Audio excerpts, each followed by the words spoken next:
Kung inyo nga pong matatandaan mga idol, maliban sa Golden State Warriors, marami pang mga teams ang nagka-interes kay Buddy Hield, kagaya ng Los Angeles Lakers. Ngunit sa huli, mas pinili niya ang Golden State dahil naniniwala siya na ito at magkakaroon siya dito ng mas malaking oportunidad na maipakita ang kanyang potensyal bilang isang shooter at magkampiyon. Pero bagamat mainit ang pagtanggap sa kanya ng mga fans matapos ang napaka-eksplosibo nitong simula, unti-unti na rin naman ngang nawawalan ng tiwala sa kanyang buong team dahil sa paglamya ng kanyang performance. Simula nga po sa pag-average ni Buddy Hield sa simula ng season na 21 points per game sa kanyang 46% shooting sa 3-point line, bagsak na nga ito ngayon sa 8 points per game sa kanyang 33% na lamang. Paminsan-minsan, wala talaga siyang nagagawang puntos. Nagiging liability pa nga ito sa depensa na siyang rason bakit binabangko siya ng mas matagal. Kaya dahil sa nangyayaring ito, may lumabas nga pong balita na kinukonsidera ng Warriors na isama ito sa trade package na ipang-o-offer para makakuha ng star player na siguradong mas makakatulong kay Stephen Curry sa Golden State. Sa madaling salita, may posibilidad na tanggalin agad ng Warriors si Buddy Hield.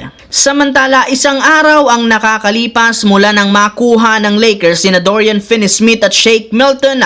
Agad na nga silang nagpakita sa practice facility ngayong araw. Although hindi sila sumama sa ensayo, ay ine-expect na ni Coach Redick na kapag naging maayos ang resulta ng gagawing pagsusuri sa dalawang ito, makakapaglaro na nga agad ang mga ito next game kontra sa Cleveland Cavaliers. Willing na rin naman sina Finney-Smith at Milton na gawin ang lahat upang matulungan ng Lakers. Maliban sa magandang balitang yan, ibinulgar rin naman ni Coach JJ Redick na for the first time, nag-participate na si Jared Vanderbilt sa isang non-contact practice na isang magandang sinyales na malapit na ang kanyang pagbabalik. Isa lamang ibig sabihin niyan, unti-unti na ngang lalakas ang depensa ng Lakers, lalo pat as of now, meron ng 4 na legit defensive player ang Lakers na sina Max Christie, Jared Vanderbilt, Dorian Finney-Smith at si Anthony Davis. Kaya hindi na magiging basta-basta pa ang depensa once na magsama-sama silang 4 sa loob ng court,